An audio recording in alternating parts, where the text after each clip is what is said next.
Hey guys, Mike at Weird Fresno at Sierra Sky Ranch right now. Just doing some video for the website that I'll put up probably, well, I guess by the time you guys see it's probably like Monday or so. Right now I'm showing the infamous pear tree.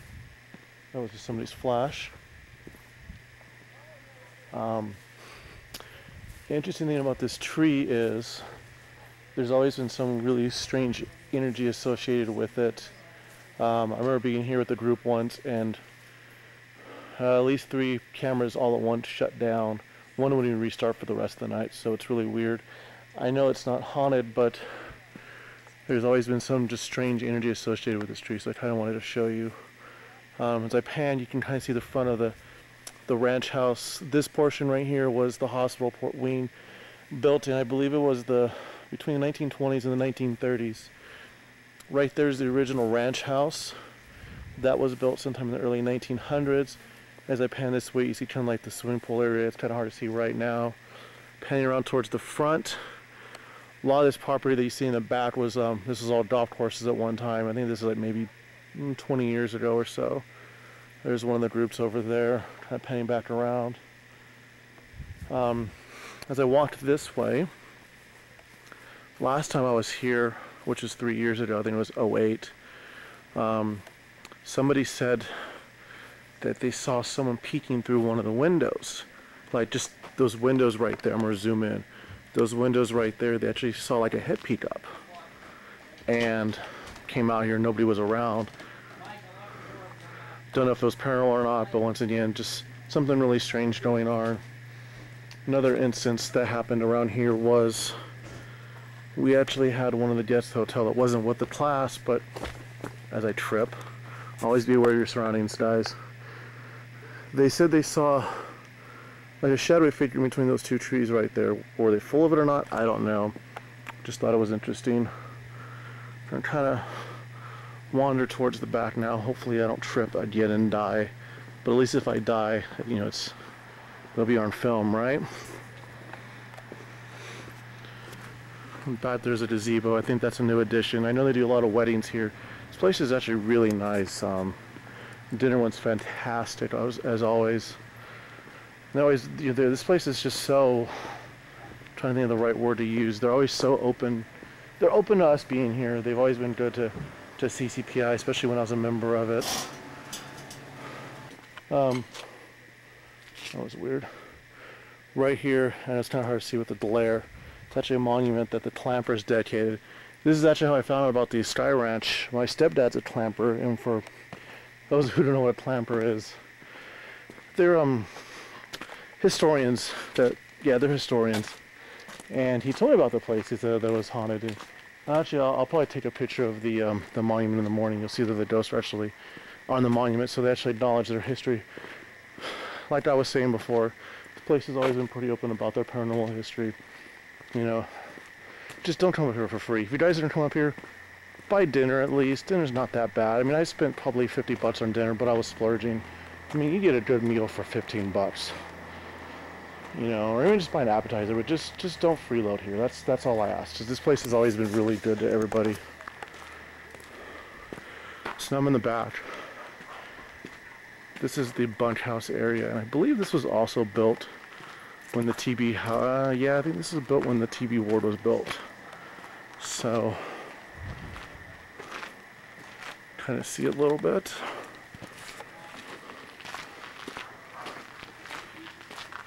Usually there's nobody in the bunkhouse. This is more for overflow when the main hotel wing gets full. Now the place I'm actually walking to now is one of the main haunts of the place. At least that's outside. Can't really do much inside yet. There's actually one group in the one spot I want to go to right now, and they're still working on the kitchen. So I thought we'd go back out here. So you see it's pretty dark. One of the things that I think I kind of mentioned on Twitter and Facebook was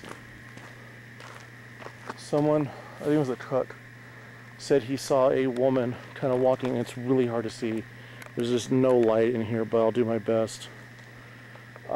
There's a creek kind of in that area in the back. I mean, I'm looking, I can see it barely with my eyes. Let me see if I have to shine my flashlight on it.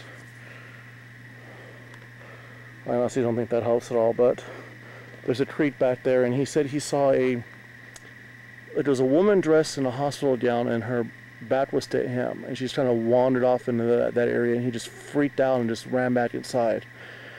And as usual, it always happens to the skeptic. It seems like this place likes to kind of prove the skeptics wrong. So, but what I'm looking at right now, I'll have to be quick before the group comes here. This is Elmer's tree. As I mentioned on the website, the story behind Elmer he was a ranch hand here during the 20s, and it was like right when the ranch was closing, and he was chopping wood in this area. And there's two stories. One, he was cutting wood and the adze slipped and hit his leg and hit one of the main arteries, and he's basically blooded to death. Was crying, you know, out for help. No one heard him. Died. The other story is that he actually hung himself from those branches because he was distraught that his home was being sold. He had nowhere to go. Whatever the case may be, Elmer's said to be seen around here. Sometimes someone sees, like, you know, this, you know, an old man, probably in his 50s, kind of, you know, wearing jeans and a flannel. They're the typical ranch hand style from like the early 20s. You know, honestly think of, like, you know, Lenny or whatever from Mice and Men. But usually what's felt is someone watching you. At least from what I've been told, it's more of a curiosity than anything else. Like, who are you? You know, not anything like, you know, angry, just very curious. Like, apparently, you know, this is still Elmer's home, and, you know, he just kind of wants to know who's here. It's probably wondering what I'm doing right now. So I'm just telling your story, Elmer. Please, you know, don't get mad at me. Okay, so it's Mike again. I'm being a little bit quiet. I know there's some guests here that are sleeping. I'm in the hallway now of the main hotel wing. Just wanted to mention that a lot of times guests will complain to the front desk in the morning. Oh, there's Jackie. Guests will complain in the morning about hearing kids running up and down the hallway. Then they find out that there's actually no kids here. We think it's the two kids that were basically, you know, in Sarah's charge, so they seem to be pretty active. Anything happened so far, Jackie? Not yet. Yeah, it's kind of quiet so far, but it's early. Yeah, it's early. So, this hallway's always kind of reminded me of the hallway from The Shining. Just thankfully there's no little kids running up and down the hall that at least I haven't seen yet. Guys, Mike from Weird Fresno. I'm actually going to the kitchen area now. This is one of the main hot spots of the area. There's actually two ghosts back here. There's always been a chef felt in this area. We think he's like there's two ghosts. There's like the main chef in this area, and then back over this way there's like an assistant chef or apprentice in the pantry area. They don't like each other. The one that's supposed to be in here is very dominant, very possessive of his area. Utensils have wound up missing. Everything from cutting boards to knives. The first time I was actually in here, I was in the dining room, and we heard this bang, bang, bang, bang, bang. We all run in here, and the deep fryer turned itself back on. And mind you, all the equipment was actually shut off for the night. I'm in here by myself. I'm not scared, it's just, this has always been the area where I felt stuff. I've actually lost my balance and almost fell over in the pantry area, which is actually where we're going to right now. A lot of negative energy in here because, like I said, the two spirits just don't like each other. Don't know if they worked with each other and just didn't like each other in life, or now that, you know, in death they just don't like each other. And I use the D word. Some groups don't like to. I'm not a group. I'm here to tell the story. You know, so this is kind of like the other ghost. He kind of gets back in the pantry. This is his area, and it was actually, I believe it was right there. I remember I kind of went ahead of the group because I was pretending to be a badass, like, oh, I'm gonna go in the back by myself. And I walked back here, and I just, you know, kind of went like that and just really lost my balance. Always done a lot of good stuff in here.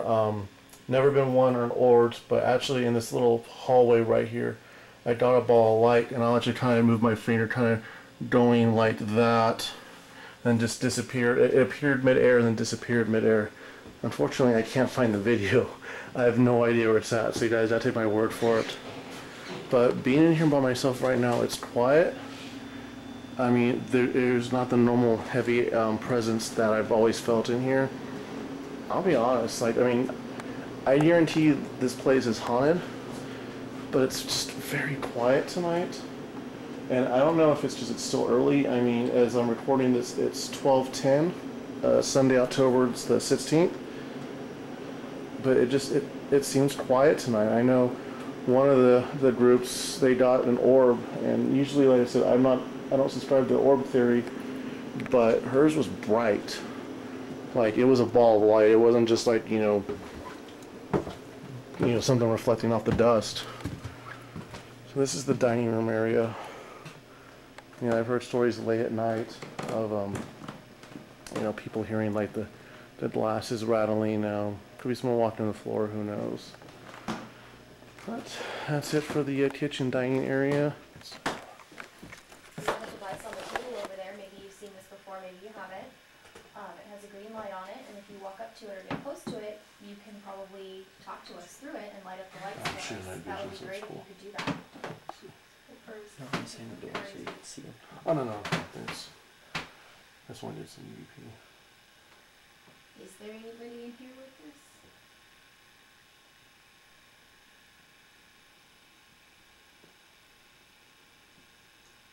What is your name, Sarah? Or do we have the wrong name? Was your name Alice?